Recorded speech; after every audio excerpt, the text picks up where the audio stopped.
ఇవాళ అది కూడా పోయిందమ్మా, జీవితంలో పైకి చాలా తేలిగ్గా రావచ్చు అనేసి కొన్ని జీవితాలు ప్రూవ్ చేస్తుంటే అసలు ఇది ఏంటో అర్థం కానటువంటి పరిస్థితుల్లో ఈరోజు మనం ఉన్నాం. ఇంకొక విషయం ఏంటంటే అక్కడ పుట్టి పెరిగినటువంటి ఆ ఊరిలో ఉన్నటువంటి కల్చరు నువ్వు చిన్నప్పటి నుంచి నీ కూతురికి లేదా నీ కొడుక్కి నువ్వు చెప్పి పంపిస్తే ఆడవాళ్ళ పట్ల గౌరవం కొడుక్కి చెప్పి పంపించి సంస్కృతి పట్ల గౌరవము అలాగే నిబద్ధత జీవితం పట్ల క్రమశిక్షణ వీళ్ళకి నేర్పి పంపితే వీళ్ళ జీవితాలు ఇలా ఎలా ఉంటాయి. అలా కాకుండా మమ్మాయి అబ్బా అక్కడికి వెళ్ళి ఏం చేసిందో చూడండి అని చెప్పేసి 10 మందికి ఫోటోలు చూసుకునే అమ్మ ఉన్నంత వరకు ఈ పిల్లలు ఇలాగే బిహేవ్ చేస్తూ ఉంటారు. దీన్ని అతి అంటారు అనమాట. అంతేగాని సహజంగా ఉన్నటువంటి వాళ్ళు ఎవరో కూడా ఏగో ఏంటి మేకల మందిలో గనక పులి గనక మేకతోలు కప్పుకొని పోతే గనక ఇమ్మీడియట్గా ఎట్లా గుర్తుపట్టేస్తాయి మేకలు చల్లా చెదరైపోతాయి, అక్కడ ఉండవు. కప్పుకున్నంత మాత్రాన అది కాలేదు, అది ఎవరు అనేటటువంటి అసలే గుర్తుపడతాయి. ఇవి ఒంటరిగా ఉంటాయి.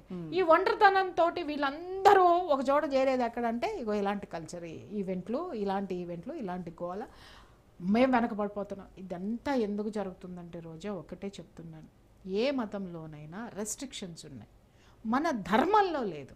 మనము ఏంటంటే ధర్మం ఆచరించమని చెప్తున్నాము, ఆ ధర్మంలో మనం లేము. ఈరోజు కరెక్ట్గా మనం ఈ ధర్మాన్ని గాడిలోకి పెట్టగలిగితే ఇప్పుడప్పుడేనా అంటే ఖచ్చితంగా ఈ మన పిల్లలు మారుతారు. అది కూడా నేను చెప్తాను. మీరు ధర్మం అంటే నాకు ఒకటి గుర్తొచ్చింది ప్రియా గారు, ధర్మము హిందుత్వం మన ఎజెండా అని చెప్పేసి నేను హిందూని అని చెప్పుకునేటువంటి ఒక వ్యక్తి, ప్రపంచ యాత్రికుడు, మన హిందూ దేవతలను దుర్భాషలాడుతూ ఈ మధ్యకాలంలో చాలా పెట్టిపోతున్నాడు. చూశారు కదా మీరు.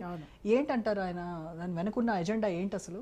వాడు వెనుకున్న ఎజెండా ఏంటంటే నేను ఇందాక చెప్పాను కదా, పెంపకం ఒకటి, అలాగే వాడు తిరిగినటువంటి దేశాలు, వాడు తిరిగినటువంటి కల్చరు. అంటే వీళ్ళకి ఎవరికి నేను భగవద్గీత పట్టుకుంటున్నాను, నేను ఇది పట్టుకున్నాను, నా చేతిలో ఎప్పుడు ఉంటాయి. నేను ఇందాక చెప్పాను కదా, పులి మేకతోలు కప్పుకొని తిరిగింది అన్నట్టుగా, లేదంటే మేక పులితోలు కప్పుకొని తిరిగింది అన్నట్టుగా. అక్కడికి వెళ్ళినా పులి లటక్కన బఠానీ వేసుకున్నట్టు వేసుకుంటుంది, ఏది మేక పులితోలు కప్పుకొని వెళ్ళినా. అట్లాగే పులి మేకతోలు కప్పుకొని వెళ్ళినా కూడా చల్లాచెదరైపోతాయి. ఎందుకంటే దాని నైజం ఏంటనేది పసిగట్టేస్తాయి. ఎందుకంటే స్వజాతి లక్షణాలు స్వజాతిగా ఉంటుంది, విజాతి లక్షణాలన్నీ వేరేగా ఉంటాయి. సో వీడు కూడా ఉండేది ఏంటి అని అంటే, ఇతగాడికి దేశం అంటే భక్తి ఉన్నా, వాళ్ళ పట్ల అతనికి ఇది ఉన్నా, అతని వీడియోలు చూడండి, ఇతనిది ద్వంద్వ వైఖరి, ఊసర వెళ్ళే లాంటి వాడు. ఎప్పటికప్పుడు ఆ నాటకం ఆడడం ఏంటో వాడికి బాగా తెలుసు. ఎందుకంటే వాడి వీడియోస్ కూడా అట్లాగే అట్రాక్ట్ చేసుకున్నాడు కదా, బూతులు మాట్లాడడం, బూతులు తిట్టడం, ఇవన్నీ కూడా. ఇతగాడికి 2 మిలియన్ 3 మిలియన్ సబ్స్క్రిప్షన్ ఉందంటే నేను ఆశ్చర్యపోయానమ్మా. పోనీ ఇతగాడు ఏమన్నా ఏ దేశానికైనా సరే వెళ్ళి మన దేశం గురించి అక్కడ ఎవరికైనా ఎడ్యుకేట్ చేశాడా, మన కట్టుబొట్టు గురించి గొప్పతనంగా చెప్పాడా అంటే ఏ ఒక్క వీడియోలోనూ లేదు. ప్రతి వీడియోలోనూ ఆ దేశంలో పేదరికం ఉంటే అసలు ఆ దేశాన్ని విపరీతంగా జాలి కొలిపేటట్టు, ప్రపంచ దేశాలన్నీ సింపథైజ్ అయిపోయేటట్టు గొప్పతనం మాట్లాడతాడు.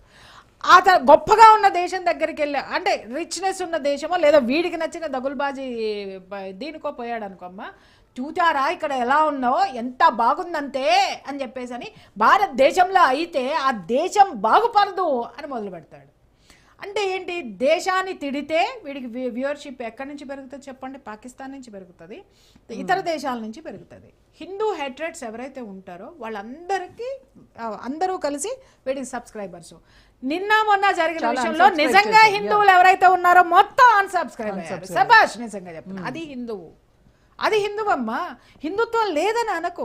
ఎవరికి వాళ్ళకి వీడు నచ్చి ఇన్ని సంవత్సరాలు వాడు వీడియో ఫాలో అవుతున్న వాళ్ళు కూడా వీడు చేసే తప్పేంటనేది బయట పెట్టగానే మనము ఎంత టీనేజ్ పిల్లలతో సహా అన్సబ్స్క్రైబ్ చేసుకున్నారు అంటే మన పిల్లల్లో ఎలాంటి మార్పు వస్తుంది గమనించాలి మనం. ఇక్కడ ఎవరు స్త్రీల వస్త్రధారణ గురించి మాట్లాడేంత స్థాయి సీతమ్మ గారి వస్త్రధారణ గురించి మాట్లాడతాడా? అంటే సీతమ్మ చీర కట్టుకున్నా కూడా రావణాసుడు ఎత్తికెళ్ళాడు కదా అని అంటే ఏంటి అందులో? అంటే ఆ వెధవ అసలు రామాయణం చదివాడా?